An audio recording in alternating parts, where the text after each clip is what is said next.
আসসালামু আলাইকুম প্রিয় শিক্ষার্থীরা। বাংলাদেশ প্রকৌশল বিশ্ববিদ্যালয় বুয়েট ভর্তি সম্পর্কিত একটি আপডেট ভিডিওতে তোমাদেরকে স্বাগতম।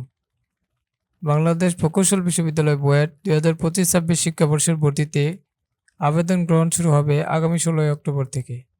3 সপ্তাহের বেশি সময় ধরে আবেদন করতে পারবেন ভর্তি ইচ্ছুক শিক্ষার্থীরা। এবার 25 অক্টোবর বুয়েটের ভর্তি পরীক্ষা নিয়ে একাডেমিক কাউন্সিলের সভা অনুষ্ঠিত হয়। সভায় এবার প্রাথমিক বাছাই পরীক্ষা না নেওয়ার সিদ্ধান্ত নেওয়া হয়।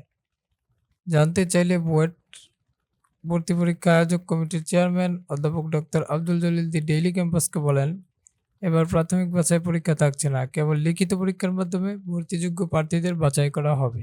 আগের মতো মৌখিক পরীক্ষা দিতে হবে শিক্ষার্থীদের। ভর্তি পরীক্ষার তারিখ সম্পর্কে তিনি বলেন, আগামী 10 জানুয়ারি আমাদের ভর্তি পরীক্ষা অনুষ্ঠিত হবে। ভর্তি আবেদন শুরু হবে 16 নভেম্বর থেকে। 3 সপ্তাহের একটু বেশি সময় শিক্ষার্থীরা ভর্তি আবেদন করতে পারবেন। চলতি সপ্তাহে পত্রিকায় ভর্তি বিজ্ঞপ্তি প্রকাশের পরিকল্পনা রয়েছে। আবেদন যোগ্যতা আগের মতো থাকছে জানিয়ে অধ্যাপক ডক্টর আব্দুল জলিল আরও বলেন, ভর্তি আবেদন যোগ্যতায় কোনো পরিবর্তন আসছে না। আগের মতোই আবেদনের জন্য জিপিএ 5 পেতে হবে।